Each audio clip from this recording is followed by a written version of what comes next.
Taat pribadi, sang juara dunia Musclemania World 2004 di California. Prestasinya telah mengharumkan nama bangsa Indonesia di kancah internasional.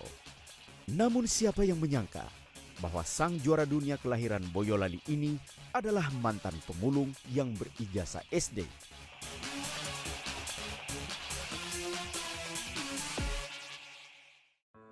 Saya dibesarkan di dalam keadaan dan keluarga ya sangat miskin. Bahkan kita untuk makan aja sering nggak ada. Jadi pembantu cuma bayar Rp20.000 buat makan setiap hari, tidak cukup. Halo, Bu. Rame, Pak? Sepi, Bu. Naik becak dari pagi sampai sore. Ini, Bu. Ada uang sedikit, Bu. Barangkali bisa buat beli beras. Kalau nggak bisa beli beras, ya udah beli nasi aking aja buat anak-anak ini. Kasihan. Iya. Sabar aja ya. Ya, kita ya, Pak. Sabar, Mak. Ya.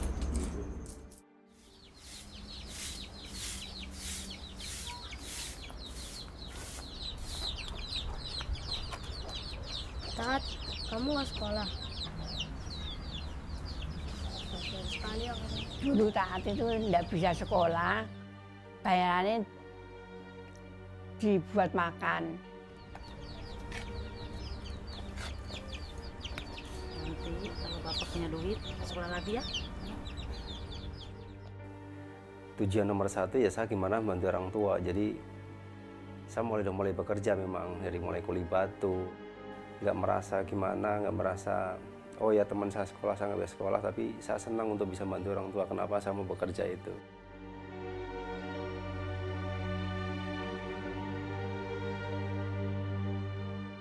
Kerja kuli bangunan itu, dapat 12.000 itu dikasihkan saya, dibuat makan. Dengan penuh semangat, Taat terus melakukan berbagai pekerjaan hingga ia tumbuh dewasa. Ya, setelah saya bekerja sana sini dan saya dapat tawaran pekerjaan di Jakarta. Bapak yang dulu.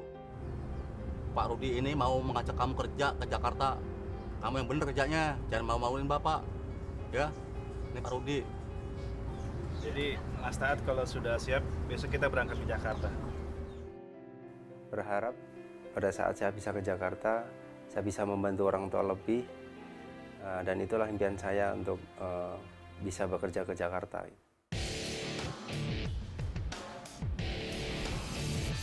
Sampai di Jakarta, saya malah diajak bekerja sebagai pemulung gitu. Barang-barang seperti ini di Jakarta bisa menghasilkan uang. Pasti kamu bisa, asal ada kemauan dan kerja keras. Jadi pemulung pertama kali bertentangan di hati saya karena orang tersebut yang ngajak saya pertama kali mulung, dia mulung dengan tidak benar, dia mulung dengan mencuri. Merasa bertentangan dengan hati nurani, Taat pun memutuskan untuk berpisah dengan temannya dan mulai memulung seorang diri. Menjalani pertama saya mulung, bahkan sampai mungkin kadang ya kesasar, kadang nggak dapet, pernah masuk ke pertokoan. Nah pada saat saya mau ngambil, tiba-tiba Hei, ngapain kamu sini? Mau mencuri ya? Satpam sempat tampar saya. Larang masuk sini, keluar! Saya ya hanya bisa nangis, tapi pada saat saya nangis itu, kok saya hidupnya seperti ini gitu. Dan apa yang saya impian dari rumah untuk pergi ke Jakarta, tapi ternyata kondisinya gini dan orang tua nggak tahu gitu. Tidak kuat dengan keras dan kejamnya kehidupan di ibu kota, Taat pun memutuskan untuk kembali ke kota Semarang. Nah setelah sampai Semarang, kondisi orang tua yang semakin malah berantakan. Dan orang tua juga nggak bekerja semua gitu. Jadi yang ada malah bikin semakin sedih gitu. Baca Bapak dia ambil sama yang punya. Kondisi ekonomi orang tua yang terpuruk memotivasi Taat untuk mencari pekerjaan meski hanya bermodalkan ijazah SD. Pekerjaan yang saya dapat pertama waktu saya sampai Semarang sebagai security. Saya kadang suka orang suka nyeletuk ke saya atau suka bilang ke saya, Tat, kamu nih gimana sih jadi security? Badan kecil begitu, maling mana takut, hah? Iya kan?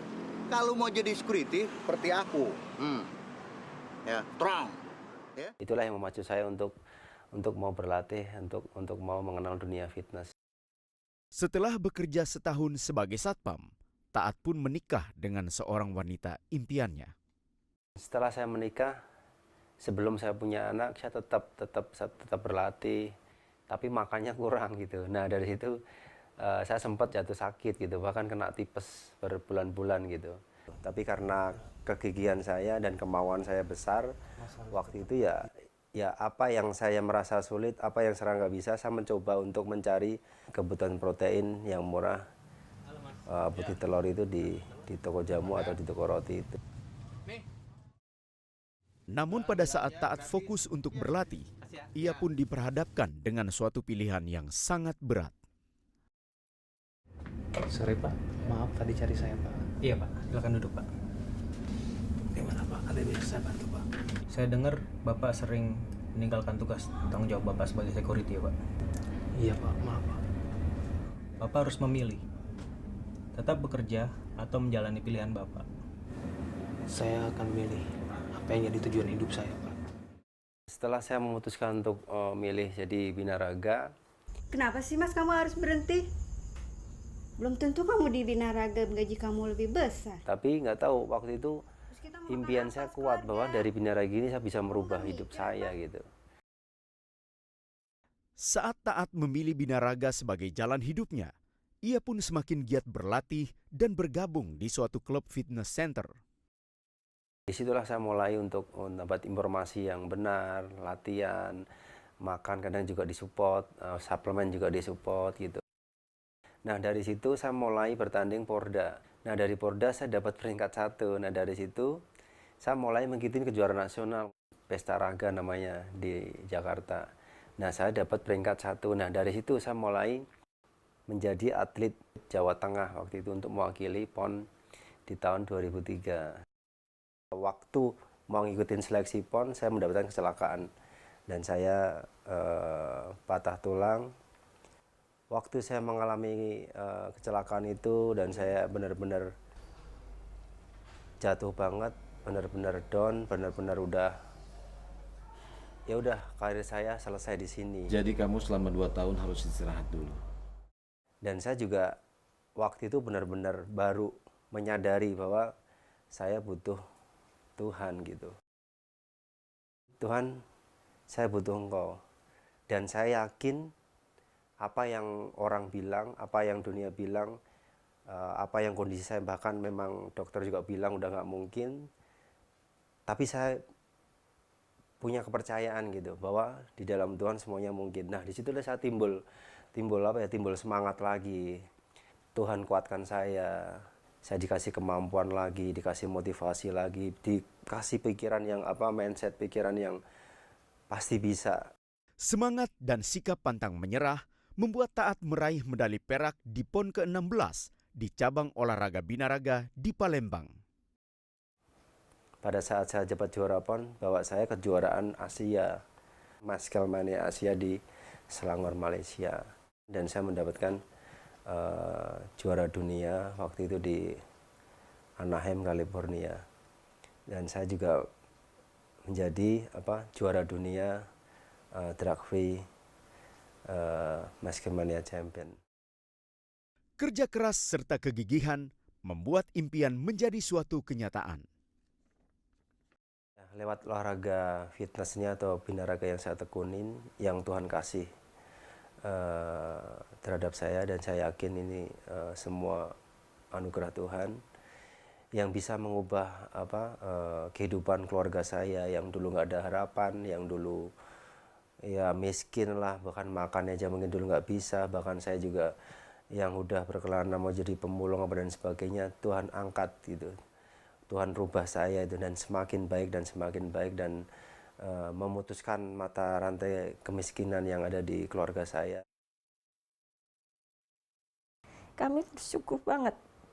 Kami terima kasih karena Tuhan sudah berikan semuanya yang tadinya kita tidak punya. Ya sekarang bangganya saya itu